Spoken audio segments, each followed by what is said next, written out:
Ram Pothineni versus Nitin Reddy. आखिर कौन है तेलुगु सिनेमा का नंबर 1 सुपरस्टार? वैसे तो ये दोनों ही हैं फ्लॉप के खिलाड़ी, लेकिन आखिर इन दोनों में कौन सबसे बेस्ट और कौन है जीरो? तो आज होगा दोनों की last 15 hits and flop movies का कंपैरिजन। तो चलिए शुरू करते हैं। सबसे राम पोथिनेनी लेकर आते हैं अपनी 15वीं मूवी कैंडी रेगा। एक एक्शन रोमांटिक फिल्म से मारते हैं एंट्री, जो छा जाती है बॉक्स ऑफिस पर, क्योंकि 10 करोड़ के बजट में बनकर मूवी कमाती है 38 करोड़ और बन जाती है एक सुपरहिट मूवी। तो वहीं दूसरी तरफ नितिन भी लेकर आते हैं अपनी 15वीं मूवी मैजिक लव, एक रोमांटिक कॉमेडी फिल्म जिसमें नित्या मेनन के साथ मिलकर ऐसा करते हैं कमाल की लूट लेते हैं बॉक्स ऑफिस को, क्योंकि 15 करोड़ के बजट में बनकर मूवी कमाती है 40 करोड़ और बन जाती है एक सुपरहिट मूवी। तो यहाँ दोनों को मिलता है बराबर पॉइंट, क्योंकि दोनों ने दे डाली है हिट मूवीज। लेकिन फिर राम पोथिनेनी लाते हैं अपनी 14वीं मूवी एंदुकांटे प्रेमंता, एक रोमांटिक कॉमेडी फिल्म जिसमें तमन्ना भाटिया के साथ मिलकर दिखाने की सोचते हैं कमाल, लेकिन हो जाता है पोपट, क्योंकि 25 करोड़ के बजट में बनकर मूवी कमाती है सिर्फ 22 करोड़ और बन जाती है एक फ्लॉप मूवी। तो वहीं नितिन रेड्डी भी लाते हैं अपनी 14वीं मूवी हार्ट अटैक, एक और एक्शन रोमांटिक फिल्म जिसे डायरेक्टर पुरी जगन्नाथी बनाते हैं पूरे 15 करोड़ में, लेकिन मूवी कमाती है सिर्फ 20 करोड़ और बन जाती है एक फ्लॉप मूवी।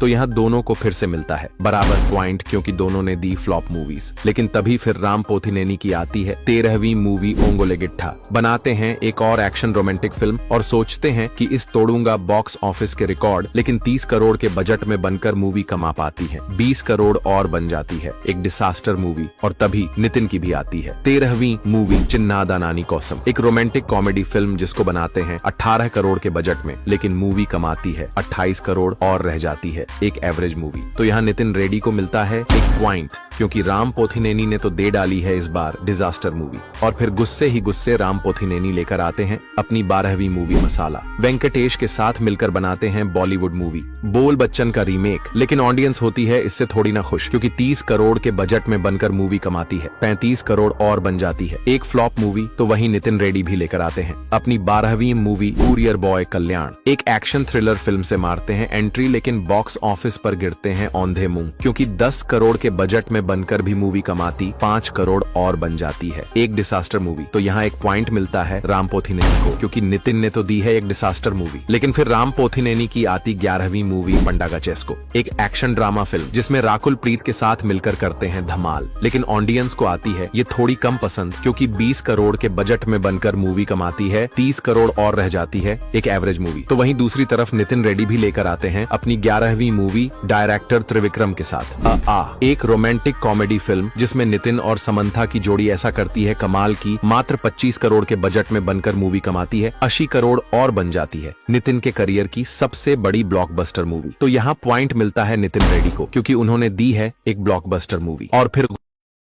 उससे ही गुस्से राम पोथिनेनी लाते हैं अपनी 10वीं मूवी शिवम, एक एक्शन रोमांटिक फिल्म जिसमें राशि खन्ना को लेकर सोचते हैं कि इस बार उड्डे ढाऊंगा का बॉक्स ऑफिस के फ्यूज, लेकिन मूवी का हो जाता है पोपट, क्योंकि 15 करोड़ के बजट में बनकर मूवी कमाती है 12 करोड़ और बन जाती है एक फ्लॉप मूवी। तो वहीं नितिन रेड्डी भी लेकर आते हैं अपनी 10वीं मूवी लाई, एक एक्शन थ्रिलर फिल्म जिसमें अच्छी एक्टिंग होने के बावजूद मूवी दिखा नहीं पाती है कमाल, क्योंकि 30 करोड़ के बजट में बनकर मूवी कमाती है सिर्फ 10 करोड़ और बन जाती है एक डिसास्टर मूवी। तो पॉइंट मिलता है यहाँ राम पोथिनेनी को, क्योंकि उन्होंने खाया है कम लॉस। लेकिन फिर राम पोथिनेनी की आती है 9वीं मूवी नेनू शैलजा, एक रोमांटिक कॉमेडी फिल्म जिसमें दिखाते हैं अपनी एक्टिंग का ऐसा कमाल की उड़ा देते हैं बॉक्स ऑफिस के फ्यूज, क्योंकि मात्र 15 करोड़ के बजट में बनकर मूवी कमाती है 40 करोड़ और बन जाती है राम पोथिनेनी के करियर की एक सुपरहिट मूवी। और फिर नितिन भी लेकर आते हैं अपनी 9वीं मूवी चल मोहन रंगा, एक और वही रोमांटिक कॉमेडी फिल्म जिसके बॉक्स ऑफिस पर उड़ जाते हैं तोते, क्योंकि 12 करोड़ के बजट में बनकर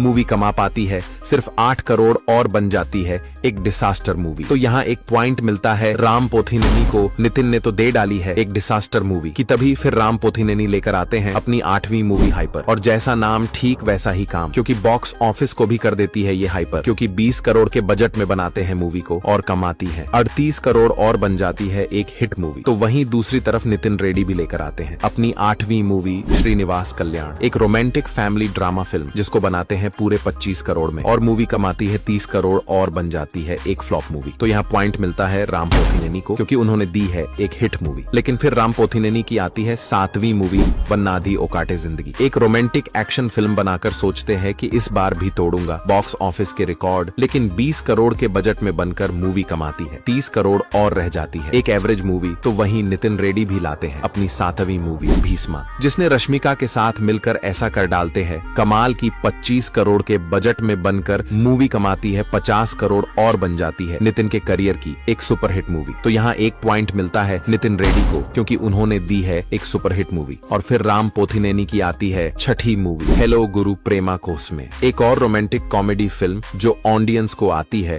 थोड़ी कम पसंद क्योंकि 25 करोड़ के बजट में बनकर मूवी कमाती है 35 करोड़ और बन जाती है एक एवरेज मूवी। तो वहीं नितिन रेड्डी की भी आती है 6ठी मूवी चेक, एक प्योर एक्शन थ्रिलर फिल्म जिसमें अपनी एक्टिंग से करते हैं ऑडियंस के दिलों पर जादू। लेकिन फिर भी मूवी 25 करोड़ के बजट में बनकर कमाती है सिर्फ 20 करोड़ और बन जाती है एक फ्लॉप मूवी। तो यहाँ एक पॉइंट ले जाते हैं राम पोथिनेनी क्योंकि नितिन तो दे चुके हैं एक फ्लॉप मूवी। और फिर मन ही मन खुश होकर राम पोथिनेनी लाते हैं अपनी 5वीं मूवी स्मार्ट शंकर, एक एक्शन साई-फाई फिल्म को बनाते हैं पूरी जगन्नाथ के साथ मिलकर और ऐसा मचाते हैं धमाल की लूट कर ले जाते हैं बॉक्स ऑफिस को क्योंकि 25 करोड़ के बजट में बनकर मूवी कमा डालती है 70 करोड़ और बन जाती है एक ब्लॉकबस्टर मूवी। और तभी नितिन रेड्डी की भी आती है 5वीं मूवी रंग दे, कृति सुरेश के साथ मिलकर पूरे 30 करोड़ के बजट में बनाते हैं इस रोमांटिक कॉमेडी फिल्म को। लेकिन बॉक्स ऑफिस पर हो जाता है इसका पोपट क्योंकि कमाती है सिर्फ 30 करोड़ और बन जाती है एक फ्लॉप मूवी। तो यहाँ पॉइंट मिलता है राम पोथिनेनी को क्योंकि उन्होंने दी है सबसे बड़ी ब्लॉकबस्टर मूवी। और फिर राम पोथिनेनी लाते हैं अपनी 4थी मूवी रेड, एक क्राइम थ्रिलर फिल्म जिसकी लोग करते हैं जमकर तारीफ और मूवी भी 20 करोड़ के बजट में बनकर कमाती है 35 करोड़ और बन जाती है राम पोथिनेनी की एक हिट मूवी की। तभी नितिन रेड्डी भी लेकर आते हैं अपनी 4थी मूवी मेस्ट्रो, करते हैं बॉलीवुड मूवी अंधाधुन का रीमेक। लेकिन मूवी रिलीज होती है OTT पर और हो जाती फ्लॉप। तो यहाँ एक पॉइंट के जाते हैं राम पोथिनेनी क्योंकि उन्होंने दी है हिट मूवी। और फिर राम पोथिनेनी लेकर आते हैं अपनी 3री मूवी द वॉरियर, एक एक्शन ड्रामा फिल्म जिसमें करते हैं ऐसा कमाल की ऑडियंस हो जाती है बेहाल क्योंकि 45 करोड़ के बजट में बनकर मूवी कमाती है 40 करोड़ और बन जाती है एक डिसास्टर मूवी। और फिर नितिन भी लाते हैं अपनी 3री मूवी मचेरला नियोजकावर्ग, एक एक्शन थ्रिलर फिल्म बनाकर सोचते हैं कि इस बार तोड़ूंगा बॉक्स ऑफिस के सारे रिकॉर्ड। लेकिन मूवी तोड़ देती है बॉक्स ऑफिस पर दम क्योंकि 30 करोड़ के बजट में बनकर कमाती है सिर्फ 15 करोड़ और बन जाती है एक डिसास्टर मूवी। तो यहाँ दोनों को मिलता है बराबर पॉइंट क्योंकि दोनों ने दे डाली है डिसास्टर मूवीज। लेकिन फिर राम पोथिनेनी की आती है 2री मूवी स्कंदा, बोयाप्ती श्रीनु के साथ मिलकर बनाते हैं एक एक्शन थ्रिलर मूवी जिसे बनाते हैं 55 करोड़ में और मूवी कमाती है 58 करोड़ और बन जाती है एक और फ्लॉप मूवी। तो वहीं दूसरी तरफ नितिन रेड्डी की भी आती है 2री movie extra ordinary man, action drama film बनाते हैं श्रीलीला के साथ मिलकर जो गिरती है बॉक्स ऑफिस पर औंधे मुंह क्योंकि 35 करोड़ के बजट में कमाती है 15 करोड़ और बन जाती है नितिन के करियर की एक बड़ी डिसास्टर मूवी। तो यहाँ पॉइंट मिलता है राम पोथिनेनी को क्योंकि उन्होंने खाया है कम लॉस। लेकिन फिर राम पोथिनेनी की आती है पहली मूवी डबल स्मार्ट, बॉलीवुड एक्टर संजय दत्त के साथ मिलकर करने की सोचते हैं बड़ा धमाका। लेकिन इसे देखकर ऑडियंस हो जाती है बेहोश क्योंकि 90 करोड़ के बजट में बनकर मूवी कमाती है 20 करोड़ और बन जाती है राम पोथिनेनी के करियर की सबसे बड़ी डिसास्टर मूवी। तो वहीं दूसरी तरफ नितिन रेड्डी भी लेकर आते हैं अपनी पहली मूवी रॉबिन हुड, एक बार फिर से श्रीलीला के साथ मारते हैं एंट्री। लेकिन मूवी का ऐसा होता है बुरा हाल की 70 करोड़ के बजट में बनकर कमा पाती है सिर्फ 20 करोड़ और बन जाती नितिन के करियर की सबसे बड़ी डिसास्टर मूवी। तो यहाँ दोनों को मिलता है बराबर पॉइंट क्योंकि दोनों ने दे डाली है सबसे बड़ी डिसास्टर मूवीज। तो दोस्तों यही थी राम पोथिनेनी और नितिन रेड्डी की last 15 hits and flop movies. और अब आप लोग ही बताओ इन दोनों में कौन है विनर और कौन है आपका फेवरेट सुपरस्टार।